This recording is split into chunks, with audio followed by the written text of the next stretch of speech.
ఇండస్ట్రీలో ఒక్కొక్కరికి ఒక్కో సెంటిమెంట్ ఉంటుంది. ఏదైనా ఒకసారి క్లిక్ అయితే చాలు, ఇక అదే సెంటిమెంట్ ఫాలో అవుతూ ఉంటారు. వాడే వస్తువుల నుంచి తీసే సినిమాల వరకు సెంటిమెంట్స్ బాగానే వర్కౌట్ చేస్తారు. దర్శక ధీరుడు రాజమౌళి కూడా ఒక సెంటిమెంట్ను ఫాలో అవుతున్నారని తెలుస్తోంది. అదేంటంటే జూలై సెంటిమెంట్. రాజమౌళి సినిమాలన్నీ జూలై సెప్టెంబర్ నెలల్లోనే ఎక్కువగా విడుదల కావడం ఇక్కడ గుర్తించాల్సిన విషయం. Rajamouli debut movie student number 1 2001 September 27న విడుదలైంది.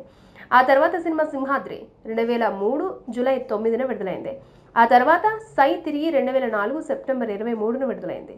2005లో విడుదలైన ఛత్రపతి సెప్టెంబర్ 30న రిలీజ్ అయింది. విక్రమార్కుడు మాత్రం ఎందుకో ఇటు సెప్టెంబర్ అటు జూలై కాకుండా జూన్లో విడుదలైంది. ఈ సినిమా కరెక్ట్ విడుదల తేదీ 2006 జూన్ 23. ఇది కూడా అతిపెద్ద హిట్. ఆ తర్వాత విడుదలైందిలండి ఇటు రాజమౌళిని అటు రామ్ చరణ్ను అతిపెద్ద దర్శక హీరోలుగా నిలబెట్టిన మగధీర. దీని విడుదల తేదీ 2009 జూలై 30. అప్పటి నుంచి రాజమౌళికి జూలై సెంటిమెంట్ పట్టేసింది. రాజమౌళి కెరియర్లోనే అతిపెద్ద హిట్గా నిలవడమే కాదు, ఇండస్ట్రీ రికార్డ్ బ్రేకింగ్ హిట్గా నిలిచింది ఈ చిత్రం. అక్కడితో ఆగలేదు. రాజమౌళికి ఒక రకమైన చారిత్రక జానపద వాసనలున్న కథల మీద ఆసక్తిని రేపింది ఈ చిత్రం. మగధీర ఇచ్చిన హిట్తో అంతకు మించిన క్రేజీ హీరోతో సినిమా చేస్తారనుకుంటే ఇక్కడ సస్పెన్స్ క్రియేట్ చేశారు రాజమౌళి.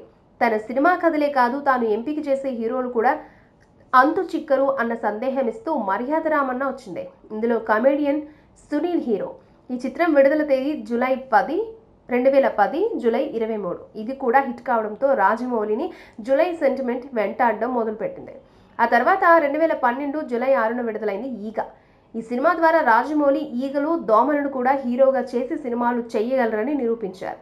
అలనాటి విఠలాచార్యనే మరిపించారు. ఈ చిత్రం కూడా జూలైలో విడుదల కావడం, అది కూడా హిట్ కావడం, రాజమౌళి తన సినిమాలను జూలైలో రిలీజ్ చేయడం ఒక సెంటిమెంట్గా మార్చేసుకున్నారు. ఆ తర్వాత వచ్చిన బాహుబలి ది బిగినింగ్ కూడా 2015 జూలై 10న విడుదలైంది. దేశవ్యాప్తంగా సంచలనం సృష్టించింది.